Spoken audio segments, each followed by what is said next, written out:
नमस्कार। मैं DK sir. स्वागत है आपका डीके सर आईएएस ड्रीम में। आज हम एक ऐसे मुद्दे पर चर्चा करेंगे जिसने आने वाले भारत के 1000 सालों का इतिहास तय किया। शायद आपको पता या नहीं, लेकिन मैं कुछ ऐसे मेजर फैक्ट पर चर्चा करना चाहूंगा जिन्होंने लगभग 1000 ईस्वी से लेकर 2000 तक, जहां आज आप बैठे हो, का पूरा इतिहास इकट्ठा किया है, कंसोलिडेट किया है। भारत में मुस्लिम साम्राज्य की स्थापना को और भी मजबूती प्रदान होती है 1000 ईस्वी के आसपास। 1000 ईस्वी से 1027 ईस्वी तक भारत में महमूद गजनवी के 17 अटैक होते हैं, और 17 अटैक में उसने लगभग भारत पे, जरूरी नहीं है कि 17 बार उसने जीत हासिल की हो, लेकिन संभवतः अधिक युद्धों में उसने जीत हासिल की। और 1025 ईस्वी में उसने भारत पर जो अटैक किया वो गुजरात के सोमनाथ मंदिर पर था, जिसमें उसने सोमनाथ मंदिर को दिल भर के लूटा था।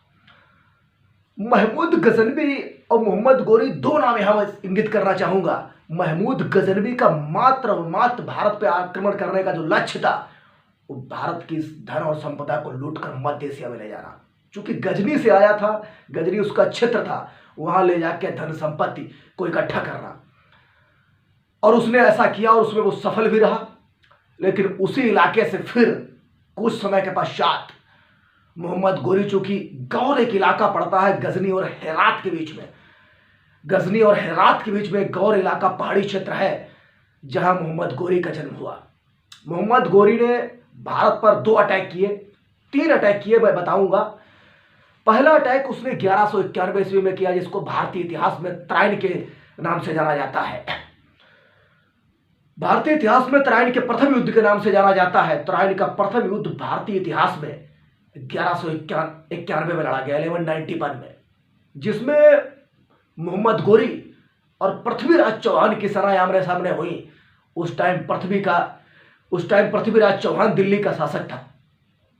दूसरा युद्ध, तराइन का जो युद्ध लड़ा जाता है, वो 1192 में, 1192 ईस्वी में, जिसमें पृथ्वीराज चौहान और मोहम्मद गोरी के सेनाएं आमने सामने होती हैं। हालांकि जो पहला तराइन का युद्ध हुआ उसमें पृथ्वीराज चौहान ने, जिनको पृथ्वीराज चौहान थर्ड भी कुछ साक्ष्यों में कहा जाता है, पृथ्वीराज चौहान ने मोहम्मद गोरी को हरा दिया।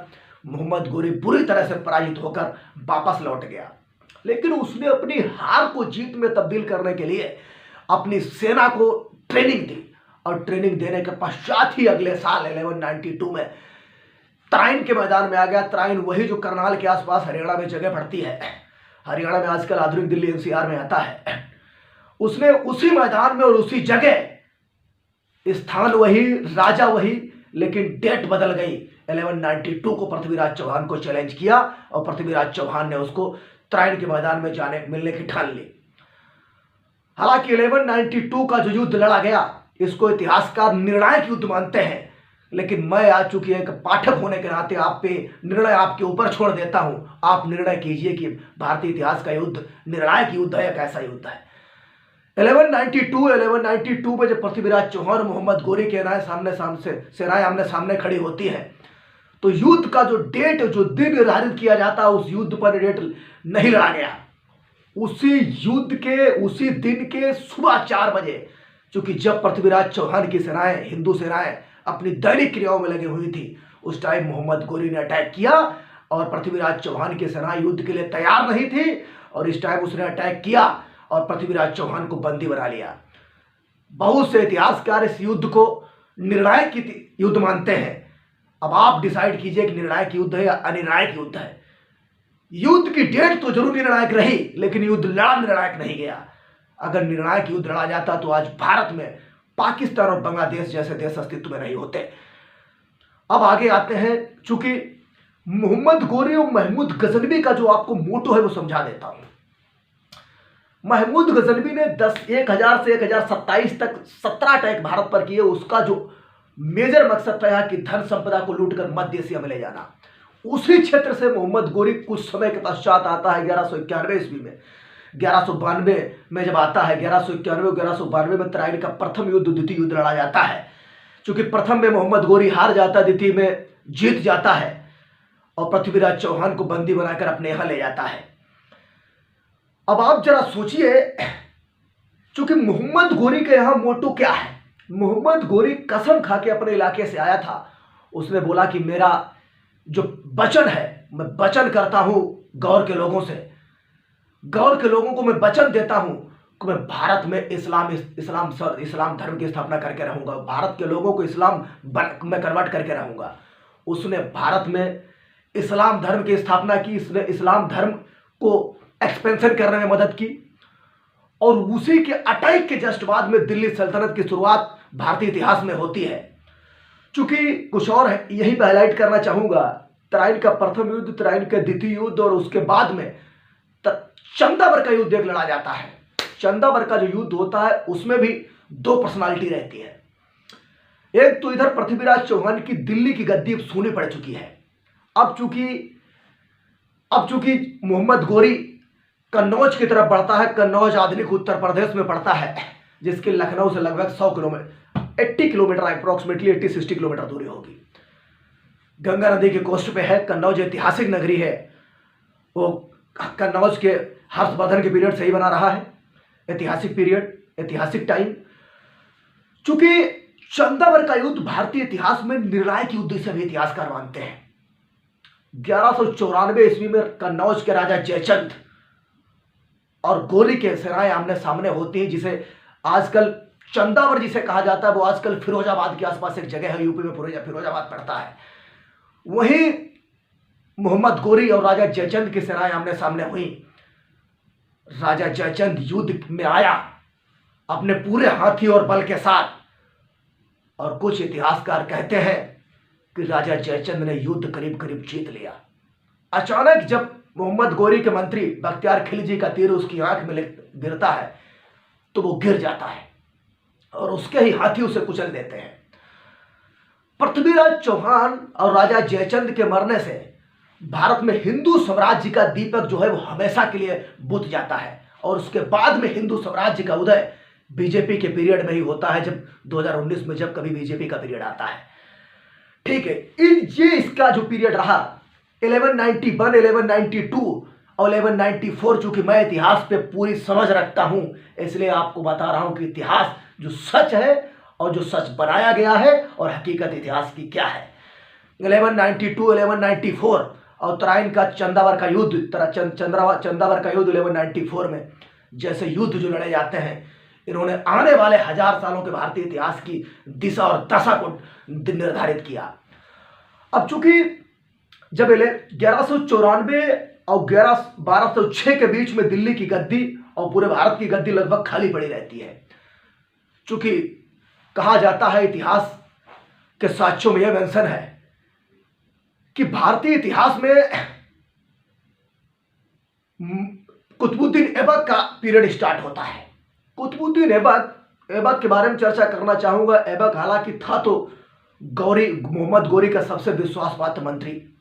चूंकि मोहम्मद गोरी के कोई बालक, कोई संतान नहीं थी, इसलिए उसने अपनी मृत्यु के पश्चात या अपनी मृत्यु के पहले उसने भारत की जो पूरी राजपाट थी वो अपने गुलाम, जो उसका गुलाम था, अपने गुलाम को सौंप दिया। अपने गुलाम को उसने सौंप दिया था। उस गुलाम का नाम था कुतुबुद्दीन ऐबक। पहले तो उसने लाहौर से पूरे भारत पर शासन किया, लेकिन कुछ समय के बाद उसकी अपनी राजधानी दिल्ली ट्रांसफर कर ली। अब तो थोड़ा कुतुबुद्दीन ऐबक के बारे में आपको बताना चाहूंगा। कहा जाता है कुतुबुद्दीन ऐबक को एक काजी जो थे, काजी वो पढ़ाने के लिए लेके आए थे। गौर की बात कर रहा हूं मैं, लेकिन काजी की कुछ समय के बाद मृत्यु हो जाती है। काजी ने उसे पढ़ाया, लिखाया और बड़ा किया, लेकिन काजी के लड़के ने उसको बेच दिया मोहम्मद गोरी के हाथ। इसीलिए वो दास बन के बेचा गया था। हालांकि था तो पढ़ा, मैंने इतिहास में पढ़ा है कि उसका माइंड शार्प था, इंटेलेक्चुअल व्यक्ति था, पढ़ा लिखा था, विद्या और सम्मान करना चीजों का जानता था। लेकिन चूंकि गुलाम था, बेचा गया था गोरी के हाथ। चूंकि गोरी के कई अभियानों में उसने बढ़ चढ़ कर हिस्सा लिया था, इसलिए गोरी को उस पर विश्वास हो गया था। तो भारत की पूरी राजपाट कुतुबुद्दीन ऐबक को दौकर वापस चला जाता है मोहम्मद गोरी की मृत्यु वहां हो जाती है। वो एक अलग चर्चा का विषय है, जब कभी मौका मिलेगा तो आपको वहां भी बताऊंगा। अब हम आते हैं, दिल्ली सल्तनत की स्थापना भारत में 1206 में होती है। जो 1526 तक चलती है, जिसमें 5 मुस्लिम साम्राज्य गद्दी पे बैठते हैं। पहला आता है तुम्हारा, हालांकि ज़्यादा डिटेल में तो नहीं, लेकिन आपको संक्षिप्त थोड़ा बताना चाहूँगा। पहले नंबर पे तुगलक गुलाम डायनेस्टी आती, दूसरे पे तुगलक आते हैं, तीसरे पे सैयद आते हैं, पहले पे गुलाम आते हैं, दूसरे पे तुगलक खिलजी आते हैं, तीसरे पे तुगलक आते हैं, चौथे पे सैयद आते हैं और पांचवें पे आपके लोधी डायनेस्टी आती है। चूंकि ये 1206 से लेकर 1526 तक का पूरा इतिहास है, जो दिल्ली सल्तनत का पीरियड जाना जाता है। अब चूंकि लोधी वंश के आखिरी वंश जो लोधी वंश था, लोधी वंश के आखिरी शासक इब्राहिम लोधी चूंकि युद्ध में मारे जाते हैं। इब्राहिम लोधी के चाचा दौलत खां और कुछ इनके ही सरदार इनसे असंतुष्ट हो जाते हैं और भारत पर अटैक करने का न्योता, चूंकि दिल्ली से शासन करते हैं, भारत पर अटैक करने का न्योता तैमूर वंशीय शासक बाबर को दिया जाता है। हालांकि बाबर तैमूर वंश का शासक था,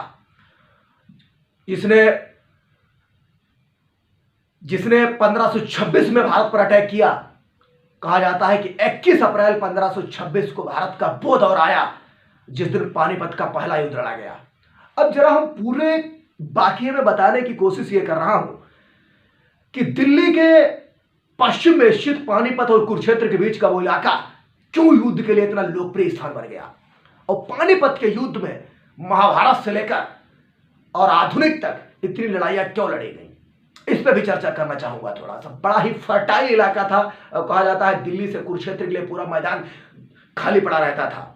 हालांकि दिल्ली से पानीपत की दूरी बहुत ज्यादा नहीं है, 50 किलोमीटर के आसपास है, लेकिन पानीपत से कुरुक्षेत्र की दूरी लगभग 60 किलोमीटर के आसपास है। आप देखेंगे इसमें पूरा मैदान खाली पड़ा। यही कारण है कि दिल्ली चूंकि मेजर सेंटर हुआ करता था, जो भी अटैकर आता था इधर से आता था और दिल्ली पर अटैक करने के लिए दिल्ली के शासक को चैलेंज कर रहा था मैदान में। पानीपत की प्रथम लड़ाई जो है वो 21 अप्रैल 1526 को लड़ी जाती है, जो बाबर और इब्राहिम लोधी के बीच लड़ी जाती है।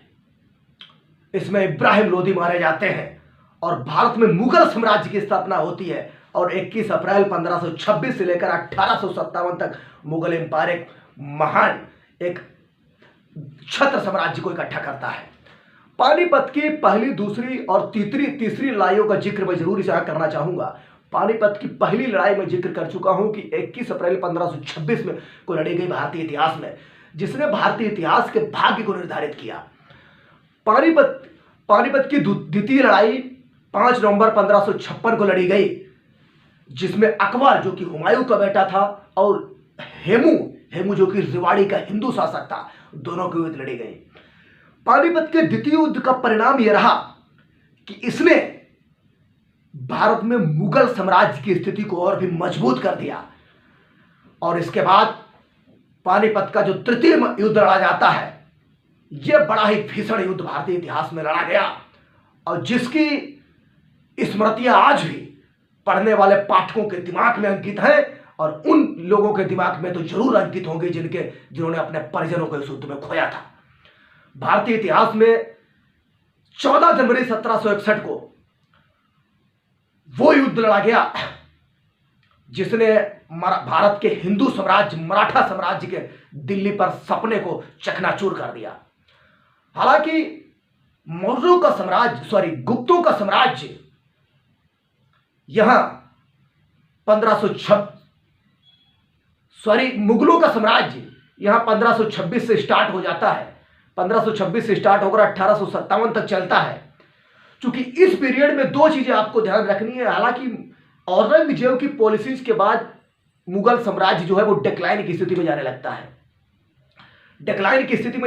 है, तो मराठा जो है इसमें इंटरेस्ट लेने लगते हैं, और जो 1761 में युद्ध लड़ा जाता है पानीपत का थर्ड युद्ध, इसमें मराठों की सेनाएं और अफगान शासक जो पठान बोले जाते थे, नादिर शाह का उत्तराधिकारी अहमद शाह अब्दाली की सेनाएं आमने सामने होती है, जिसमें हालांकि युद्ध को शांति वार्ता के माध्यम से भी सुलझाने की कोशिश की जाती है, लेकिन ऐसी कोई स्थिति पैदा नहीं हुई और भारतीय इतिहास में पानीपत का युद्ध दर्ज हुआ।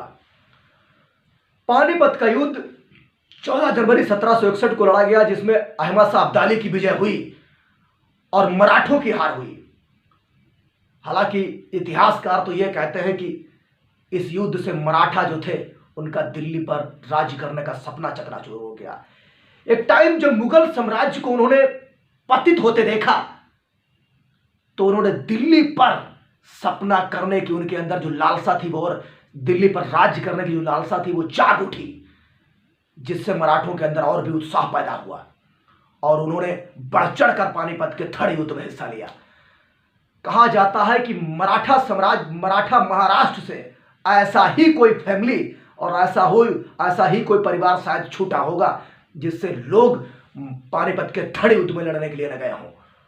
और जी.एस. सरदेसाई एक इतिहासकार हैं और जदुनाथ सरकार एक इतिहासकार हैं, यूं लिखते हैं, कहते हैं कि लगभग 1 लाख मराठे इस पानीपत के थड़ युद्ध में मारे गए। और मराठा इतिहास से, महाराष्ट्र से ऐसा कोई परिवार नहीं था जिससे किसी एक लोग ने इसमें भाग न लिया हो, और कई तो परिवार भी बर्बाद हो गए। मराठों का इतना खून बहा कि पूरा इलाका पानीपत का काला पड़ गया। खून जहां गिरता है वो इलाका काला पड़ जाता है। आज भी पानीपत के स्थानीय नागरिक उस इलाके को काला अम्ब के नाम से जानते हैं, क्योंकि वहां पर एक पेड़ था, उस पेड़ के आसपास की जमीन काली पड़ गई थी। आज भी जब आप पानीपत जाओगे तो पानीपत के लोग काला अम्ब के नाम से उसको पुकारते हैं, लोकल पीपल, और आज भी स्मृतियां उसी तरह से दिमाग में अंकित हो सकती है तुम्हारे। हालांकि इस युद्ध से न तो अफगानों को लाभ हुआ और न ही मराठों को लाभ, इसका फायदा अंग्रेजों ने उठाया, क्योंकि अंग्रेज 1600 में यहां आ गए थे और 1761 तक, शाह आलम के पीरियड तक उनकी भारत में स्थिति मजबूत हो गई थी और उन्होंने भारत की स्फूर्ति का फायदा उठाया। जब मराठों की स्थिति कमजोर हुई, 1 लाख मराठे मारे गए, तो दिल्ली की गद्दी उनके लिए खाली, अब उन्हें कोई चैलेंज करने वाला नहीं है। और दिल्ली की गद्दी पर उन्होंने 1803 तक आते आते अंग्रेज दिल्ली के वास्तविक शासक बन जाते हैं और दिल्ली से पूरे भारत पर शासन करने लगते हैं। वापस लौटूंगा एक सेकंड थोड़ा सा। तो हालांकि जी.एस. सरदेसाई कहते हैं कि इस युद्ध से मराठों का गौरव गिरा नहीं, बल्कि मराठों का गौरव और उठा, क्योंकि राष्ट्रों के उन्नत होने में उतार चढ़ाव अवश्य आते हैं और मृत्यु के बाद ही जन्म होता है, यह बात सच है। हालांकि राष्ट्रों के उत्थान और पतन में उतार चढ़ाव अवश्य आते हैं, इससे मराठों के गौरव को ठेस अवश्य पहुंची, लेकिन मराठों का मनोबल और बढ़ा, क्योंकि पानीपत के युद्ध ने उन्हें एक नया गौरव प्राप्त किया, नया गौरव दिया, जिससे मराठे भी और आने वाली मराठी पीढ़ी जो है वो भारतीय इतिहास में अपने इस युद्ध को पढ़ के एक गौरव महसूस करेगी। तो यहीं पे मैंने पानीपत के प्रथम युद्ध, पानीपत के द्वितीय और पानीपत के तृतीय युद्ध, पानीपत के तीनों ही युद्धों का संपूर्ण जिक्र किया और मैं उम्मीद करता हूं कि तराइन का प्रथम, तराइन का द्वितीय युद्ध और पानीपत का प्रथम युद्ध, पानीपत का द्वितीय युद्ध, पानीपत का तृतीय युद्ध, तीनों ही पांचों ही भारतीय इतिहास के जो युद्ध है जिन्होंने भारत में मुस्लिम साम्राज्य को मजबूती प्रदान की और कहीं न कहीं हिंदू साम्राज्य को अंदर अंदर खाते चले गए और अचानक हिंदू साम्राज्य और जो ब्रिटिश भारत था वो अचानक 2 भागों में बंट जाता है और पाकिस्तान और बांग्लादेश जैसे देश अस्तित्व में आते हैं। ये भारत की अखंडता का इतिहास है। अब आप निर्धारित कर सकते हैं ये इतिहास सच है या झूठा, क्योंकि किताबों में लिखी हुई चीज सारी तो झूठी नहीं हो सकती है।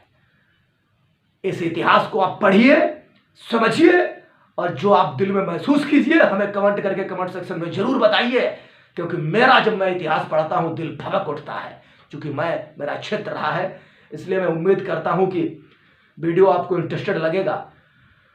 इसी तरह से और भी मोटिवेशनल वीडियो पाने के लिए डीके सराइस ड्रीम चैनल को सब्सक्राइब करें, लाइक करें और अपने मित्रों और फैमिली में शेयर करें। वीडियो देखने के लिए बहुत बहुत धन्यवाद।